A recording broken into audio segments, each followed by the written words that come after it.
Rosenkranzmonat, weißt du ja, ne? Ja, Rosenkranz. aber die wenigste beten. Die wenigsten. Ja. Und in Kirche wird am allerwenigste gebeten, weil die Herrn Pfarrer ja das für unmodern halten. Ja. The tragic story of Anneliese Michel, a young woman from Germany, is one of the most harrowing and controversial cases in the history of religious exorcism and mental health.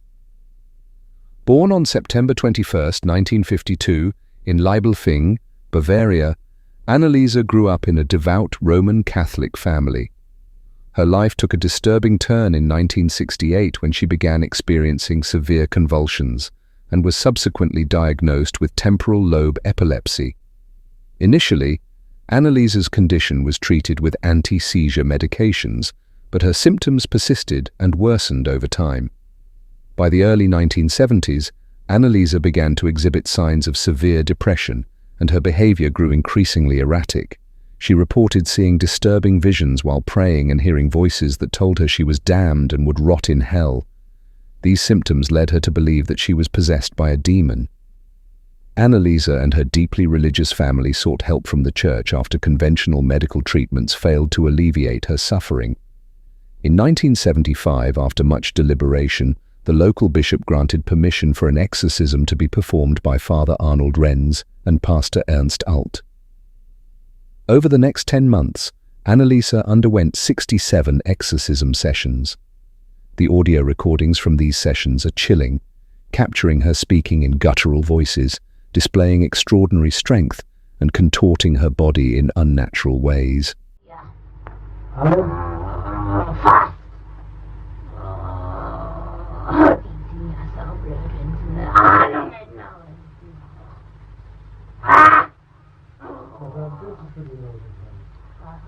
Warum? Ja, warum? Weil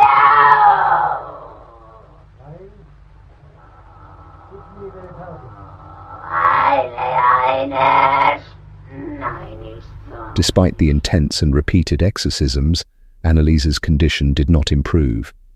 Her physical health deteriorated rapidly. She refused to eat, believing that fasting would rid her of the demons. On July 1, 1976, Anneliese Michel died in her home. At the time of her death, she weighed a mere 66 pounds and was severely malnourished and dehydrated.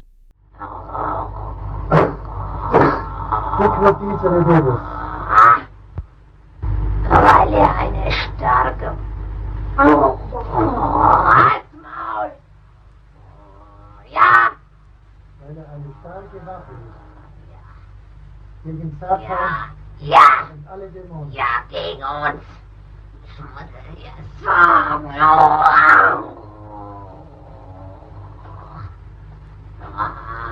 Der Rosenkranz eine gewaltige Macht gegen Ja. Satan und alle Dämonen. Aber das glauben nicht viele. Die halten es hier nur volles Weiberzeug. Zum Glück. Wer ist da schuld daran? Ja. Ihr. Ja. Anneliese's death prompted a judicial inquiry, which led to the prosecution of her parents and the 2 priests involved in the exorcisms. They were charged with negligent homicide. The court found that Anneliese's death could have been prevented if she had received proper medical care. During the trial, it was revealed that she had been diagnosed with epilepsy and psychosis, which likely explained her symptoms. The court concluded that the defendants had failed in their duty of care to Anneliese by allowing her to become malnourished and dehydrated. In 1978, they were convicted of manslaughter resulting from negligence and were sentenced to 6 months in prison, suspended, and 3 years of probation. The Catholic Church later recognized Anneliese Michel's case as a failed exorcism. The Church maintained that she was indeed possessed, but acknowledged that the exorcism had not succeeded in saving her. This case raised significant questions about the intersection of faith, mental health, and the responsibility of religious institutions. Anneliese Michel's story has had a lasting impact on popular culture.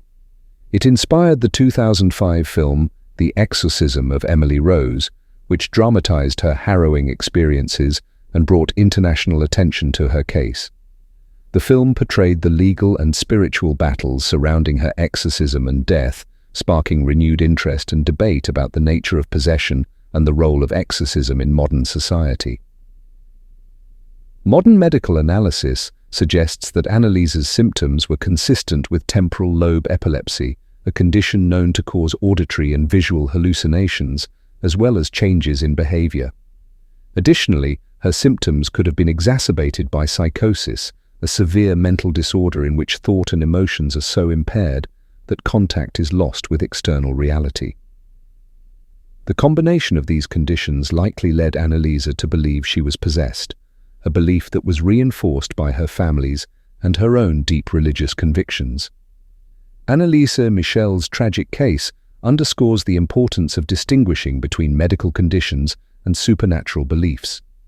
It highlights the need for comprehensive mental health care and the potential dangers of neglecting medical treatment in favor of religious or supernatural interventions.